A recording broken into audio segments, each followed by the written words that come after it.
Okay, the whole idea was when we bought this car, we were going to flip it, but we found out we couldn't get it started because after much of examination and looking at all the different systems, we found out that it wasn't getting any fuel from the fuel tank.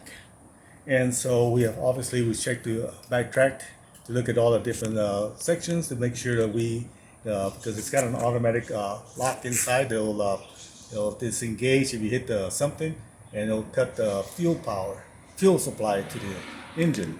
Okay. All that checked out, all that was fine. So we dropped the tank. And when we dropped the tank, we were surprised to see the condition of the pump that was in there. This is the float or filter float. It's supposed to be one piece like this.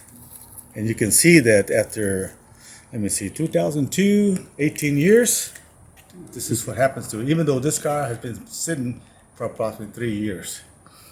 And so the other problem we ran into is that it wasn't even connected. It was burned out at the tips. All the tips had been burned off. And so the obvious solution was to get a new tank because the old tank was corroded so badly that we couldn't get anything. That brick on the top is helping the valve, one of the vent valves, the pressure valve, to seat properly. It's supposed to be sitting there for a little bit to get it to seal properly. This is the new pump. We got it from carparts.com, and it's all one complete unit, exactly as the OEM part that you would get. Now this is what a good fuel filter, float filter should look like, not like that other cruddy thing we showed you earlier. Of course, the pump is sitting in there. We don't have no need to open it up. It's been set in there by the factory.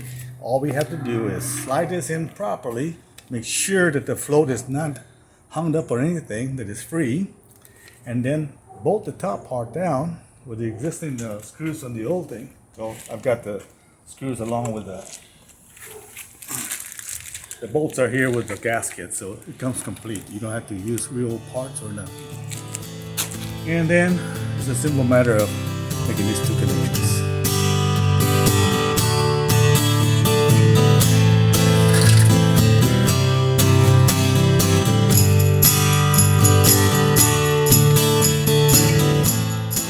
As we talked about earlier, you should take a good look at your pump and be aware of your connections. You have two slots here and another slot over here that should be open. So this one will go like this. Okay? That way the float will be free. If you can look at this point of view, you can see this slot here will be for the float to be free in there. And on this side, the opposite end where the electrical connections are at, and for the I forget the name of this part, but anyway, it will be free to be able to move and not be hindered by anything else. Got it. Back to the housing pump area. If you look at your housing inside, you'll see you have a open area. At first we thought that the float filter would go in here, but it's not. As you can tell, the edges are sharp, so you got to be careful with them. One idea is to maybe tape it off with some duct tape or use gloves. And the other side is where the float pump is going to go down. As soon as it goes below this edge, it will pop out. Okay, so there's two clips. One on this side, it will line up with that one, and the other one on this side will line up with this one. So that's where we made our mistake. We did not line up the clips, and so now we will.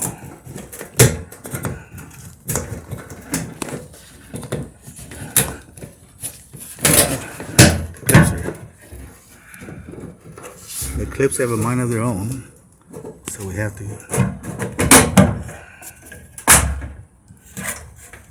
As long as you hear the clips like you heard a minute ago, you got. If you look carefully, you'll see the pump is. The fuel filter.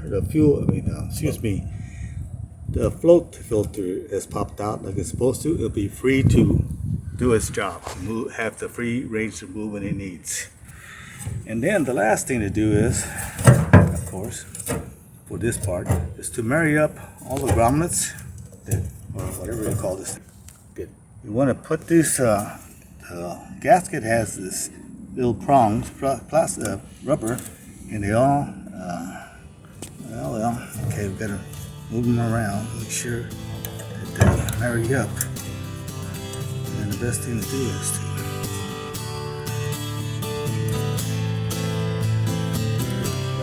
go.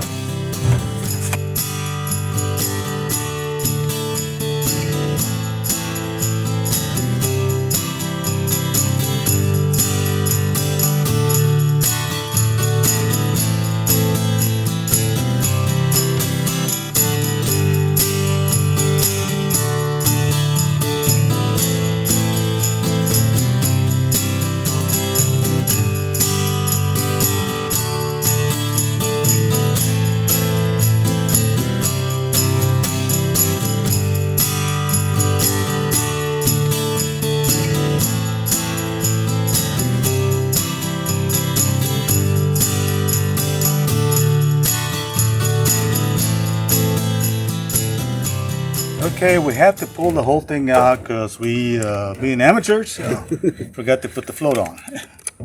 And so that snaps in on the side, and it was the devil to get it out. So make sure you don't make our big mistake and get it in there first. So now, of course, the float now has to go in first into that gap, making sure you keep the tabs aligned.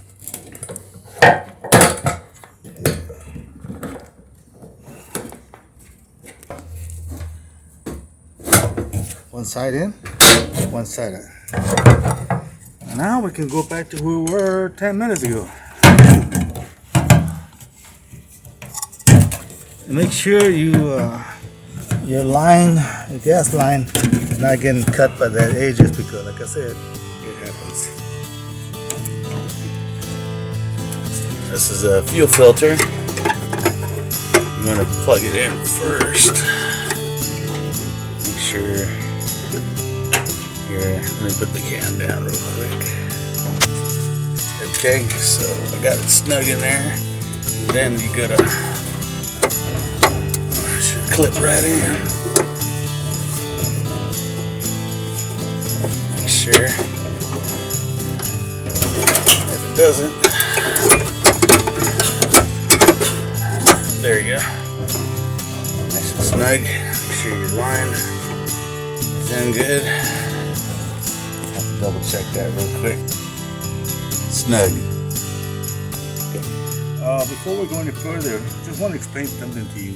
All these paddings do not come with the tank. Okay? These were upwards of $64 to $75 just for parts of this. There were also kits that were available where you got a big piece and you were supposed to then cut it into the sections, but it wasn't enough to cover everything, so you would have to have bought like 2 or 3 of those packages. Now I know there's probably more products out there that I just didn't come across. Okay, so what I did, I followed another person on YouTube who suggested to go ahead and take the old ones, these paddings off the old tank and glue them back on, glue them on the new one. And then wherever you had any problems, I use flex rubber to provide added padding wherever it was worn out. Did it here? Did it here? As you can tell, there's some edges that are worn out. And with this, I was able to take a piece of an old rubber padding, knee padding, and I shaped it to this size. And then I taped over it to ensure, and of course it's glued on, it's not going to come off. And on this other side, the same thing. Not that I'm a cheapskate, but nowadays when you're fixing a car, you want to stretch your dollars as far as possible because you never know what you're going to find out screwed up next. So now we're installing the fuel line. Make sure it's snug. You have a lock. You want to put it on there. Make sure it's on there correctly. And okay. Yeah, we should wait till the market opens. Yep. And there you have it. I'm gonna reset these clips. Sir, Right. taking all the rust off the filler hose that goes into the gas tank. Okay. Make sure it's clean and no extra rust. Because all of this will go in to about this point. Okay. Okay, and then this is the. Okay. Okay, we're just greasing it according to Pony Parts, CJ Pony Parts. They say to put a little bit of non-silicone lubricant to help ease the lip. So here's the part. This is the exterior part, and this is the part that goes inside. And we have to get this whole thing through this little bitty hole. And we might take a heat gun to this. I don't know. Right. Good idea. All right, let's give it a shot. Okay. Whew. It's in, and it took just a little bit of help with the tip of the screwdriver to get the last bit in, but we had to be very careful we didn't damage it. Right. And we're able to just get the little off the top lip and push it in with the screwdriver. So, yes, I know my screwdriver needs to be clean, but that's another topic. What's that, Dan? Did you figure out the size of the ratchet for the bolts? Yep. Okay. Getting ready to install, making sure they all marry up. We have 3 in the bottom, 4 on the top. If you can see this barely, you'll see there's 3 prongs on the bottom, 4 on the top. So that tells us it's got to go like this. Plus, of course, the locking mechanism also is a giveaway. But just to be sure, you should always check that. All right, Dad. All right. What do you have going on here? Well, we have to secure the fuel filler neck to the gas tank to ensure that this is not, if it for some reason pulls out a little bit, it won't come all the way out. This will secure it in place, and we just got 1 screw to worry about.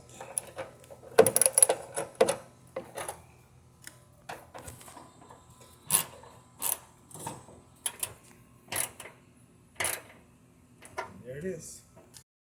This lip here on the tank, we had to straighten it out because it came out curved downwards. And in order for this to go according to the OEM tank, this has to be flat. So we just took a couple of pair of pliers and straightened it out in order for the tank filler hose clamp to hold it down to match it up and fill it. No big deal. Aftermarket parts sometimes will have differences, minor differences. All you gotta do is take the most adequate or proper, correction to it. But if it doesn't require a lot of work, this one, of course, was a simple bend the tab.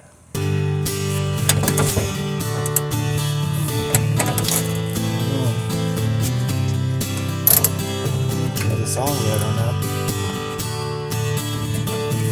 Smells good.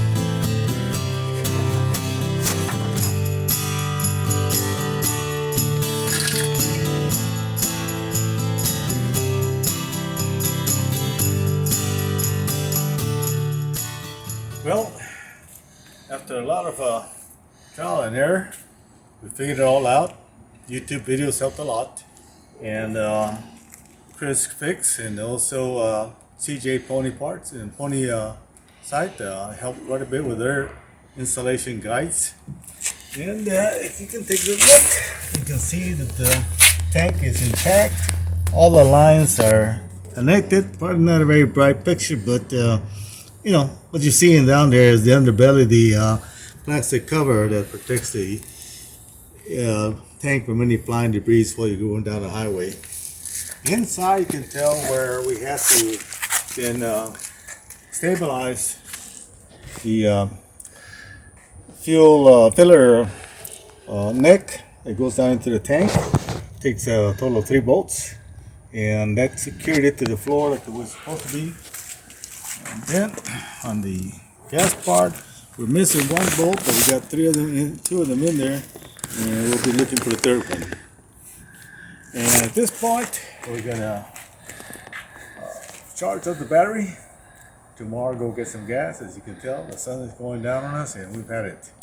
So tomorrow, with any luck whatsoever, we should get this Mustang rolling. Thank you.